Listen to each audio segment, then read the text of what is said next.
આજે કંઈક તહેવાર છે, તમને બધાને ખબર જ હશે। તો મિત્રો ફાઇનલી આપણે પતંગ ચગાવવા આવી ગયા છીએ। આજે ઉત્તરાયણ છે 14 જાન્યુઆરી। તો 14 જાન્યુઆરીના દિવસે આપણે પતંગ ચગાવવાનો હોય તો ફાઇનલી આપણે આવી ગયા છીએ। અને મિત્રો પતંગના બે પ્રકાર હોય, તમને ખબર છે? એક દુકાનેથી લઈએ અને બીજો પતંગ કેવો હોય ખબર?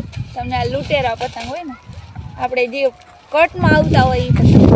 તો મિત્રો એમાં બે ફાયદા। કટમાં આવે ને પતંગ ફૂલ ગેરંટીવાળો હોય કે એનું કારણ શું ખબર? એમાં ઘણા બધા ફાયદા થાય। પહેલો ફાયદો એ કે આ પતંગ છે ને ચગીને આવ્યો એટલે એની ગેરંટી જ આ પતંગ ઉડવાનો જ છે। અને બીજો ફાયદો એ કે એમાં કાના પાડેલા તૈયાર આવે, એટલે પતંગ ચગે આપણે કાને પણ ના પાડવા પડે। પ્લસ એવું કે આપણે ઘણા બધા આવી રીતના લૂંટેરા પતંગ મળી જાય તો આપણે શું થાય, આપણે વેચી પણ શકીએ। એટલે આપણે આ પતંગ ફ્રીમાં મળે, પ્લસ આપણે અને હું પણ ઈ જ કરું છું। તો મિત્રો આજે બધાને happy Makar Sankranti plus happy Uttarayan, all of you, bye bye.